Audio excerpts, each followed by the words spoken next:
Voilà, nous venons de terminer notre atelier qui, comme vous l'avez si bien dit, a duré 3 jours. C'était du 10 passé à aujourd'hui 12, samedi.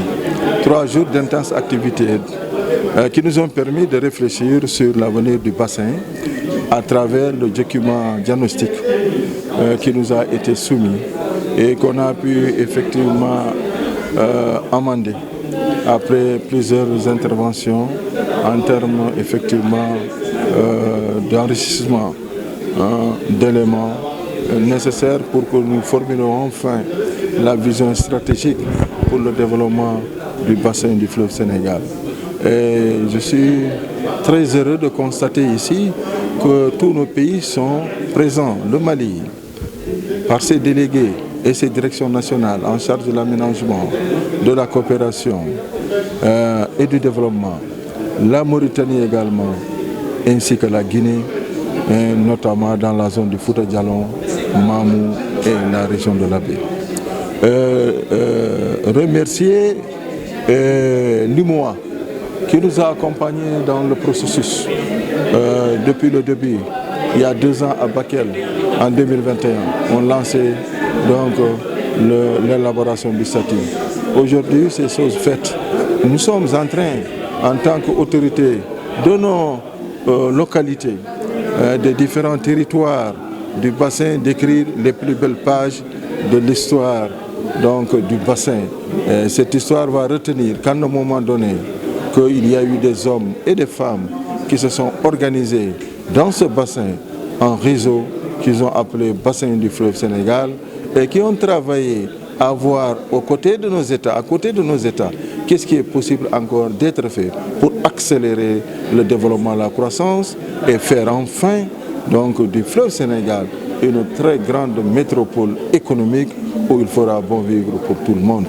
Et aujourd'hui, on vient de terminer et tous les participants sont très contents d'avoir pris part à ces travaux et demain matin, ils vont effectivement nous quitter.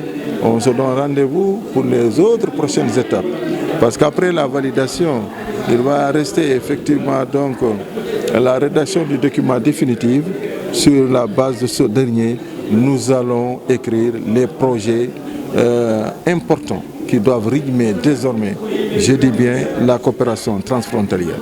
Alors l'importance de tout cela, c'est que le bassin du fleuve Sénégal aujourd'hui s'organise pour se préparer aux grands enjeux et faire face au terrorisme. Aujourd'hui, nous savons que le terrorisme se développe au niveau de nos frontières. Allez-y au Nord Mali, allez-y au Burkina, au Niger, au Tchad, j'en passe. Mais nous avons été lucides et avons compris très tôt qu'avec cette fêtière, les autorités territoriales peuvent parler avec nos forces de défense et de sécurité. Nous avons eu la présence du colonel Touré, de l'état-major particulier du président de la République, qui s'est félicité de cette organisation et de la tenue de la rencontre, et qui nous a effectivement beaucoup parlé et que dans les jours à venir, nous allons également échanger. Donc au total, je suis satisfait de la rencontre.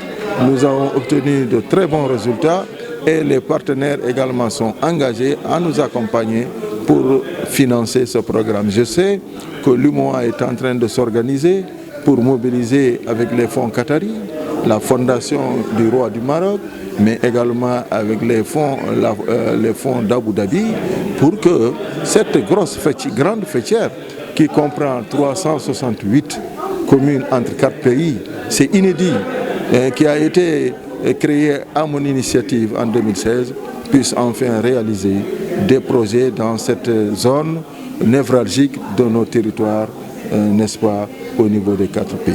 Merci. Félicitations, Président. Merci. Vous ça en s'il vous plaît, si possible.